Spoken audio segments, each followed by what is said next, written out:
دعا مخل عبادہ، دعا عبادت کا مقصد ہے. نماز عبادت ہے، دعا مقصد ہے.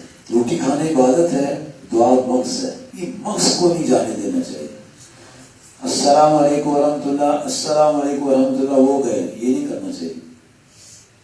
نہیں، دعا کرنی چاہیے. دعا عبادت کا مقصد ہے. ایسے تو نہیں رسول پاک نے فرما دیا کہ لا یرد القدر الا دعا، تقدیر نہیں بدلتی مگر اللہ والے جب دعا کرتے ہیں تقدیر بدل جاتی ہے.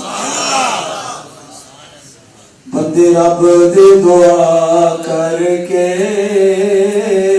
تقدیر بدل دے، بندے رب دے دعا کر کے تقدیر بدل دے. اے لوح قلم والی تحریر بدل دے.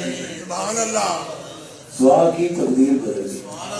تو اگر دعا کرنی نہیں ہے تو یہ زبان کی اشارات کیا سمجھے ان کو. ہم نے آقا کریم صلی اللہ علیہ وسلم کو اللہ تعالیٰ فرماتا خذ من اموال صدقۃ تطہرہم وتزکی بہا.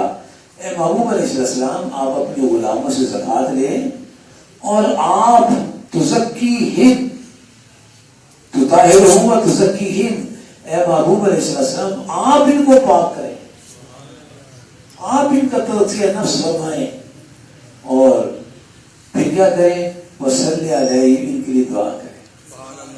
ان کے لیے ہاں لوگ اللہ سے دعا کرتے ہیں اور اللہ تعالیٰ ہے محبوب علیہ السلام آپ ان کے لیے دعا کریں. اس لیے یہ بات یاد رکھنے والی ہے، دعا کبھی نہیں چھوڑنی چاہیے. دعا کرنے سے کبھی غفلت نہیں کرنی چاہیے. اگر نہیں آتی تو اللہ والوں سے کرا لو. اللہ والے جب دعا ایسے دعا کرتے ہیں کام بن جاتے ہیں.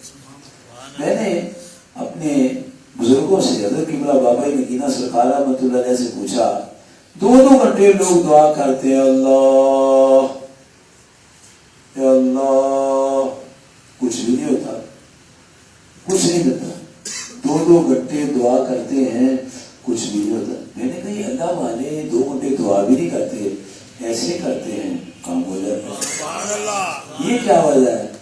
فرمانے کے پتر وہ حضور پاک نو وکھرا کر دیتے ہیں، حضور کا وسیلہ لیتے ہیں. اللہ والے کہ یاد اپنے سونے صدقے کام کرتے.